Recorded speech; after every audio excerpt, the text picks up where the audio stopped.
اور تو میرا ہی گھر چھوڑ کے بھاگ گیا.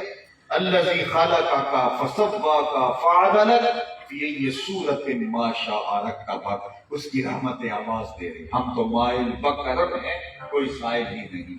راہ دکھلائیں کسے رہنم منزل ہی نہیں. جلوائے طور تو موجود ہے، کوئی مسائل نہیں. اس کی رحمتیں آواز دے رہی ہیں کہ میرے بندے آ جا پلٹ کے.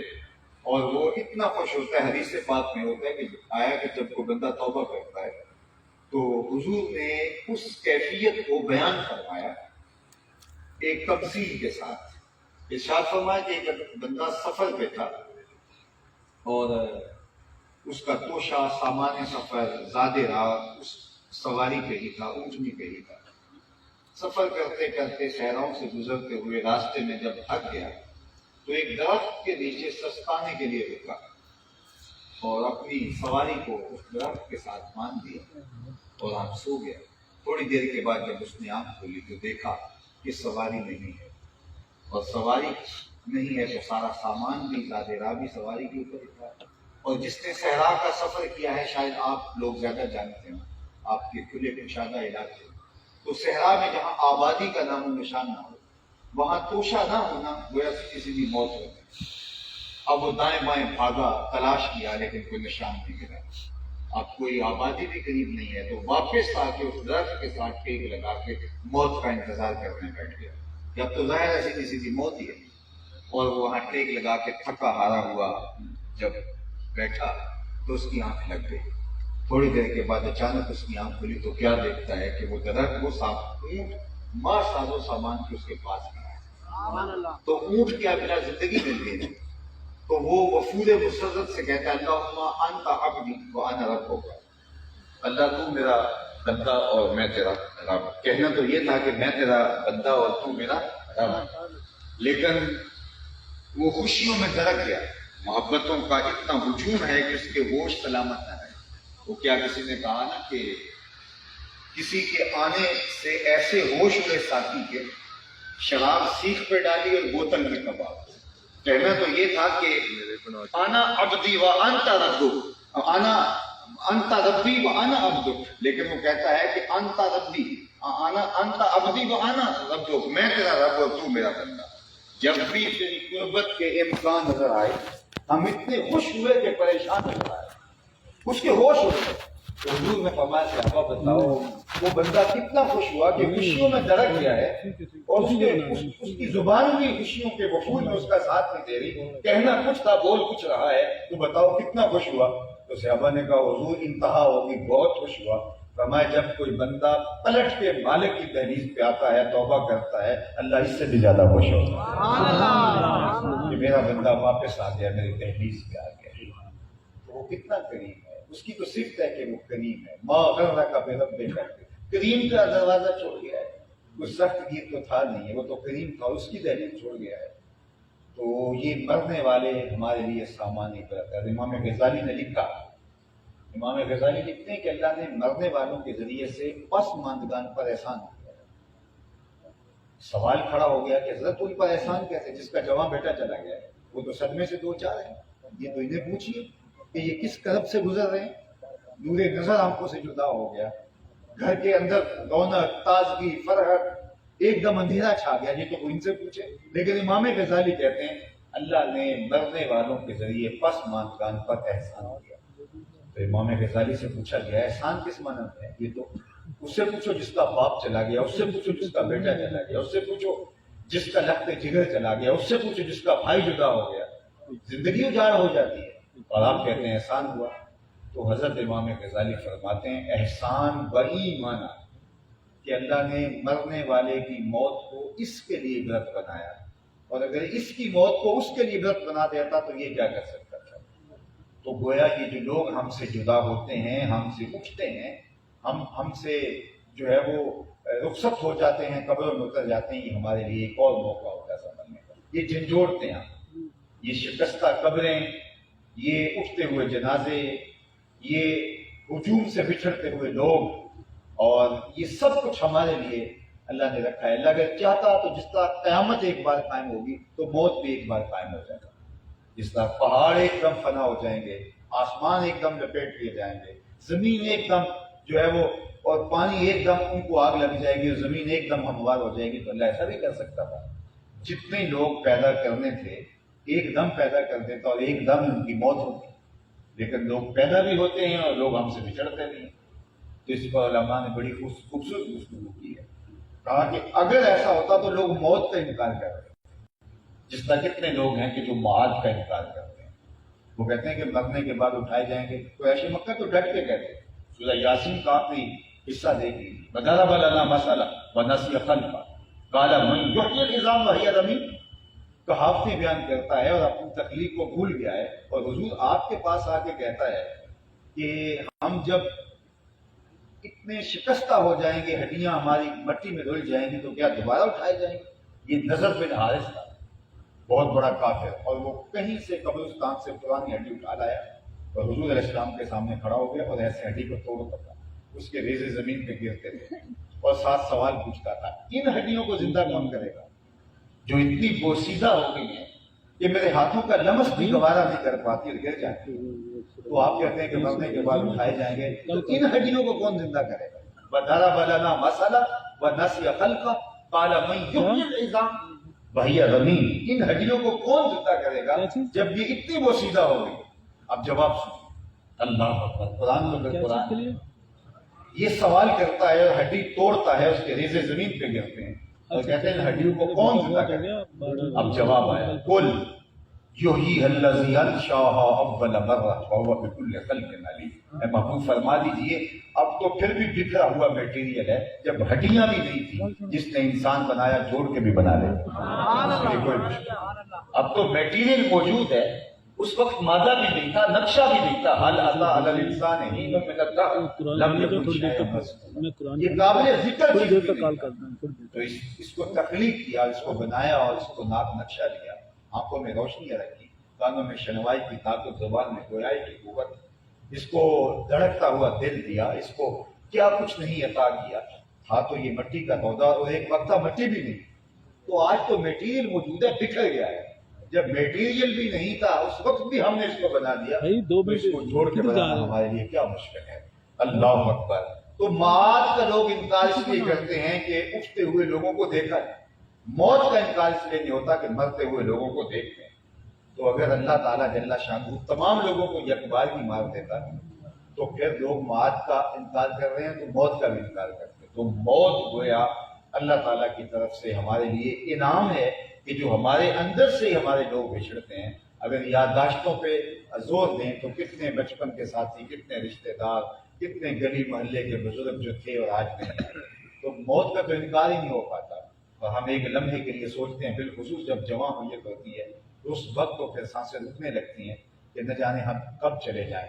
تو یہ ہمارے لیے اللہ تعالیٰ نے عبرت کا موقع رکھا ہے۔ اللہ تعالیٰ جل شانہ کی بارگاہ میں بس صمیم قلب دعا ہے کہ اللہ مرحوم بچے کو کروٹ کروٹ جنت کی بہاریں عطا فرمائے، اور ان کے والدین کو، بھائیوں کو، والدہ مرحومہ کو، والد گرامی کو، خاندان کے دیگر لوگوں کو اللہ اپنی جناب سے صبر عطا فرمائے، اور میرے اور آپ کے لیے بھی کہ اللہ ہم سب کو اپنی اخروی زندگی کے لیے اچھے اعمال بجا لانے کی توفیق۔ آج ہیں کوئی نہیں پتا کل ہوں گے کہ نہیں۔ فرمایا گیا موت و زندگی کے بارے میں کیا خیال ہے؟ تو ایک شخص نے کہا حضور فجر کی نماز پڑھی ہے، پتہ نہیں ظہر پڑھ سکیں گے یا نہیں۔ کہا میری صحبت میں بیٹھتے اور اتنی لمبی امیدیں لگائے بیٹھے۔ کہا ظہر پڑھی ہے، پتہ نہیں اثر پڑھ سکیں گے یا نہیں۔ کہا یہ بھی طول عمل ہے۔ ایک بولا اثر پڑھی ہے، پتہ نہیں مغرب پڑھ سکیں گے یا نہیں۔ کہا یہ بھی لمبی امیدوں کی باتیں۔ تو عرض گزار ہوا ایک صاحب، جناب ایک رکعت پڑھی ہے، پتہ نہیں دوسری رکعت بھی پڑھ سکتے ہیں۔ فرمایا یہ سب تمہارے منہوں کی باتیں ہیں، میں تو کہتا ہوں ایک طرف سلام پھیرا ہے، پتہ نہیں دوسری طرف سلام بھی پھیرا۔ کہتے ہاتھوں سے نکل گیا، ابھی تو سبزی والی دکان پہ دیکھا تھا، ابھی تو میری فون پہ بات ہوئی، ابھی تو کل میں موٹر سائیکل پہ جاتے ہوئے دیکھا، لیکن ہاتھوں سے لوگ نکل جاتے۔ زندگی بہت بے اعتبار ہے، تو اصل زندگی آخرت کی زندگی۔ اس لیے خندق کھودتے صحابہ پر جب پیار آیا تو یہی کہا اللہم ان العیش عیش الاخرہ فاغفر للانصار والمہاجرہ۔ اللہ زندگی تو آخرت کی زندگی ہے، میرے انصار کو بھی بخش دے، میرے مہاجروں کو بھی بخش دے۔ آج موقع ہے، کل نہیں ہوگا۔ آج اس موقع کو غنیمت سمجھ، ایک فقیر تھا، وہ بازار میں نکل آیا اور لوگ کام کاج میں لگے ہوئے ہیں، تو اس نے ان کو کہا توبہ کر لو، اللہ کی طرف رجوع کرو۔ انہوں نے الٹا اس کا مذاق اڑایا۔ فقیر وہاں کھڑا رو رہا تھا، کوئی بندہ گزرا تو اس نے کہا کہ بابا کیوں رو رہے ہو؟ کسی نے کوئی تنگ کیا ہے، مارا ہے؟ کہا نہیں، بس ان کے رویے نے تڑپا دیا ہے، رلا دیا ہے۔ تو خیر وہ گزر گیا۔ دوسرا دن آیا تو وہی شخص جب گزرا تو وہی فقیر قبرستان میں کھڑا رو رہا، تو وہ پھر رو گیا، کہا کہ بابا بازاروں میں بھی روتا ہے، قبرستانوں میں بھی روتا ہے، آج کیا ماجرا ہے؟ کہا کہ بس تم اپنا راہ لو۔ کہا نہیں بتاؤ نا، کل کیوں روئے تھے، آج کیوں روئے؟ کہا کل بازار گیا تھا، لوگوں کو کہا کہ لوگوں آؤ سیدھی راہ پہ آ جاؤ، لوگ مانیں گے۔ وہ مان رہا تھا لیکن لوگ ہی نہیں مانے، اور آج میں ادھر آیا ہوں، آج یہ مان رہے ہیں، وہ نہیں مان رہے، تو آج وہ مان رہا ہے۔ رحمت کے در کشادہ ہے، مائل بکرم ہے وہ کہتا ہے کہ بس دمت العاصی تطفئ ولا غضب ربی، بس ایک آنکھ کا آنسو سارے گناہ مٹا ڈالے گا۔ التائب من الذنب کمن لا ذنب لہ، بس توبہ کرنے کی دیر ہے، گناہ ایسے مٹا دوں گا جس طرح ہوں گے ہی، بلکہ فرمائے تمہارے گناہوں کو بدل کے نیکیوں میں تبدیل کر دوں۔ تم آؤ تو صحیح میری چوکھٹ پہ، میری دہلیز پہ۔ حضرت عمر جا رہے تھے بازار میں تو ایک شخص ہاتھ میں شراب کی بوتل پکڑی اور آ رہا ہے، تو حضرت عمر کا تو ماجرا آپ جانتے ہیں کہ بر وقت جو ہے وہ وہاں جدا ہاتھ میں ہوتا تھا اور ہاتھ جاری کر دیتے، تو اس کو کہا کہ قریب آیا تو کہا کیا ہے؟ اس نے دل ہی دل میں کہا مالک آج عمر کے قہر سے بچا لے، سچی توبہ کرتا ہوں آج کے بعد شراب نہیں پیتا، اور اس کو بغل میں دبا لیا۔ اتنے میں حضرت عمر بھی سر پہ پہنچ گئے، پوچھا کہ یہ تیرے پاس کیا ہے؟ اس نے کہا جی سرکہ ہے۔ حضرت عمر نے فرمایا نکال۔ جب نکالا تو وہ واقعی سرکہ تھا۔ جو خدا شراب کو سرکے میں بدلنے پہ قادر ہے، وہ گناہوں کو بدل کے نیکیوں میں تبدیل کرنے میں قادر ہے۔ اس لیے آج اس کی رحمت کا در، آج وہ مان رہا ہے، کل وہ نہیں مانے گا۔ آج لے ان کی پناہ، آج مدد مانگو ان سے، کل قیامت کو نہ مانیں گے اگر مان گے۔ تو آج مجھے اور آپ کو اللہ نے مہلت دی ہے، یہ اٹھتے ہوئے جنازے، یہ پھیلی ہوئی قبریں، یہ ڈوبتا ہوا سورج روز ہمیں بتاتا ہے کچھ کہ بڑھپن کے بعد بڑھاپا بھی آتا ہے۔ ہم تیزی کے ساتھ موت کی طرف بڑھ رہے ہیں، یہ ہمارے قدم سیدنا علی مرتضیٰ فرماتے ہیں موت کی طرف اٹھتے ہوئے قدم ہیں۔ ہم سمجھتے ہیں بڑے ہو رہے ہیں لیکن حقیقت میں ہم چھوٹے ہو رہے ہیں۔ گنتی جب الٹی شروع ہو جائے تو جلدی کام زیرو پہ آ جاتا ہے۔ یہ سانسوں کی گنتی الٹی چل رہی ہے۔ ایک بزرگ فرماتے ہیں مجھے ان الانسان لفی خسر کا ترجمہ سمجھ میں نہیں آتا تھا کہ انسان خسارے میں ہے۔ میں نے کہا انسان خسارے میں تو نہیں ہے، انسان تو جو ہے وہ دن بدن عروج اور پاکپن پا رہا ہے۔ ایک زمانہ تھا کہ پہننے کے لیے لباس پورا نہیں ہوتا تھا، اور آج اتنے لباس ہیں، موسم بدل جاتا ہے، لباس بدلنے کی باری نہیں آتی۔ لوگوں کو نان شبینہ میسر نہیں تھا، اور آج ٹیبل پہ اتنے کھانے ہوتے ہیں کہ مشکل ہو جاتا ہے انتخاب کون سا کھائیں اور کون سا چھیڑیں، کون سا چھوڑ دیں۔ یہ لشکاریں مارتی مارکیٹیں، یہ تار پھول کی بچھی ہوئی سڑکیں، یہ عالی نصب پلازے، یہ زندگی کا جمال، یہ خوبصورتیاں، اللہ اکبر۔ یہ بھی کبھی سوچا تھا کہ منرل واٹر پئیں گے ہم؟ یہ کل کی کہانی ہے، کہاں سے کہاں انسان چلا گیا۔ تو کہا کہ انسان خسارے میں، میری سمجھ میں نہیں آ رہا۔ کہتے ہیں میں ایک دن سمرقند کے بازار سے گزر رہا تھا اور ایک آدمی برف کی سل کے جو پتھر کی سل کے اوپر برف رکھ کے بیچ رہا تھا اور ساتھ آوازیں لگا رہا تھا۔ آج کل تو یہ پاپڑ بیچنے والے بھی آواز لگاتے ہیں، اس زمانے میں وہ پتھر کی سل کے اوپر برف رکھ کے بیچ رہا تھا اور ساتھ آواز لگا۔ آواز کیا تھی؟ ارحموا ارحموا علی من یذوب راس مال، او گزرنے والوں میرے پہ ترس کھاؤ، مجھ سے برف لیتے جاؤ، میں ایسا تاجر ہوں جس کا راس المال پگھلتا جا رہا ہے۔ کہتے میرے قدم رک گئے اور میں نے اس کو کہا مجھے ان الانسان لفی خسر کا ترجمہ سمجھ میں آ گیا۔ برف ایک ایسا سودا ہے جو گاہک کا انتظار نہیں کرتا۔ آپ پیٹرول بیچتے ہیں تو ہو سکتا ہے کہ 6 روپے اوپر چلا جائے، پڑا پڑا کروڑوں میں فائدے میں چلے جائیں، لیکن برف کل مہنگی بھی ہوگی تو کل برف ہی نہیں ہوگی، تو برف کو فوری بیچنا پڑتا ہے۔ یہ مچھلی کو بھی جلدی بیچنا پڑتا ہے کہ یہ پھر باسی ہو جائے، اس کی قیمت نہیں رہتی۔ تو یہ کہا جاتا ہے مچھلی منڈی بنی ہوئی ہے، تو مچھلی منڈی اسی لیے ہے کہ وہ چاہتے ہیں جتنی جلدی بک جائے، اس لیے شور ڈال رہے ہوتے ہیں۔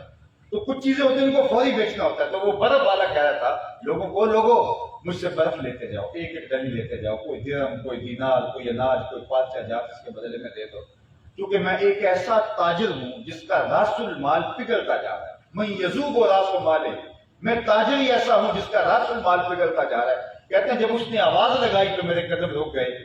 میں نے کہا ان الانسان لفی خسر. مجھے اس کا آج ترجمہ سمجھ میں آیا. جس طرح تیری برف پگھلتی جا رہی ہے میری زندگی پگھلتی جا رہی ہے. تیری برف قطرہ قطرہ پگھل رہی ہے میری زندگی سانس سانس پگھل رہی ہے. اور اگر تو اس برف کو ابھی بیچ لے تو اس کے بدلے میں 4 آنے کما لے گا, اور میں ان سانسوں کے بدلے درود پڑھ لوں, ان سانسوں کے بدلے قیام کر لوں, ان سانسوں کے بدلے رکوع کر لوں, کسی دکھی کے سر پہ ہاتھ رکھ دوں, کسی پریشان حال اور دکھی کی مدد کر دوں, تو یہ میری سانسیں کام آ گئی, ورنہ تو یہ سو کے بھی گزر جائے.